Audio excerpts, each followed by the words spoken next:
గణేష్ నిమజ్జనం సందర్భంగా సూర్యాపేట పట్టణంలో రామ్రెడ్డి దామోదర్ రెడ్డి ఆదేశానుసారం సర్వోత్తం రెడ్డి సూచన మేరకు వ్యవసాయ market committee chairman Koppula Venareddy పట్టణంలోని పలు వార్డుల్లో గణేష్ విగ్రహాలను సందర్శించారు. అనంతరం సద్దల చెరువు వద్ద నిమజ్జన ఏర్పాట్లను పరిశీలించి మాట్లాడిన ఆయన, ఈసారి నవరాత్రుల సందర్భంగా వినాయక విగ్రహాల నిమజ్జన కార్యక్రమం అంగరంగ వైభవంగా భక్తులకు ఎటువంటి ఇబ్బందులు లేకుండా జరగడానికి ఇప్పటి వరకు ఎప్పుడూ లేని విధంగా ఏర్పాటు చేసినట్టు తెలిపారు. ప్రతి ఒక్కరూ ఐక్యతతో కలిసిమెలిసి ఉండి ఐక్యత చాటాలని కోరారు. అలాగే నిమజ్జన ఏర్పాట్లలో సహకరించిన అధికారులకు ప్రత్యేక కృతజ్ఞతలు తెలియజేశారు. గణేష్ నిమజ్జనం సందర్భంగా సూర్యాపేట పట్టణంలో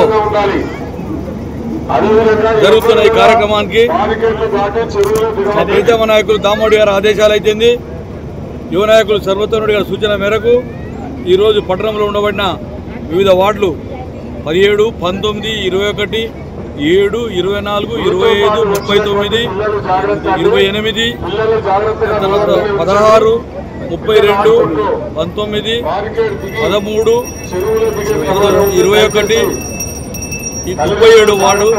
ఇన్ని వార్డులు కూడా దాదాపుగా ఒక 70-80 విగ్రహాలను మండపాలను సందర్శించుకొని అక్కడ ఉన్న భక్తులతోటి మాట్లాడడం జరిగింది.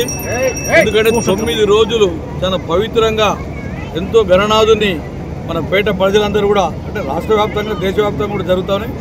ప్రత్యేకించి మన సూర్యాపేటలో బ్రహ్మాండంగా మహిళలు అయితేంది, సోదరులు అయితేంది, అందరూ కూడా ఈ 9 రోజులు భగవంతుని మంచిగా పూజలు చేసుకొని ఈరోజు 10వ రోజు నిమజ్జన కార్యక్రమం బ్రహ్మాండంగా ఇక్కడ మన సదల చెరువులో ఏర్పాటు చేసుకోవడం జరిగింది.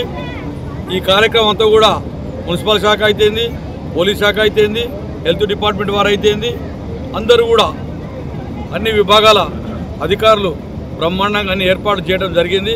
వారందరికీ కూడా మా కాంగ్రెస్ పార్టీ పక్షాన, మా నాయకుడు దామోడి గారి పక్షాన వారికి మనస్ఫూర్తిగా వారికి శుభాకాంక్షలు తెలియపరుస్తూ, ఈ సూర్యాపేట పట్టణంలో ఉన్న ప్రతి ఒక్క పౌరుని కూడా, అమ్మలు అక్కలు అందరికీ కూడా ఆ భగవంతుడు మంచి జరగాలని చెప్పి కోరుతూ, మళ్ళీ వచ్చే వినాయక చవితి కూడా ఈసారి 700 చిల్లర విగ్రహాలు పెట్టిర్రు. ఈసారి కూడా మన కొత్తగా వచ్చిన మన ఎస్పీ గారు డీజే సిస్టమ్ను ఈసారి పూర్తిగా బ్యాన్ చేయించడం కూడా హర్షించదగ్గ విషయం. ఎందుకంటే దాంతో చాలామంది హార్ట్ పేషెంట్స్ ఉన్న తర్వాత ఇంకా ఇతరత్ర కారణాలతోటి ఆ డీజే తోటి బాగా డిస్టర్బెన్స్ అవుతుందని చాలా స్ట్రిక్ట్గా పోలీస్ శాఖ వారు దాన్ని బ్యాన్ చేయడం కూడా వారికి అభినందనలు తెలియపరుస్తూ ముగిస్తాం.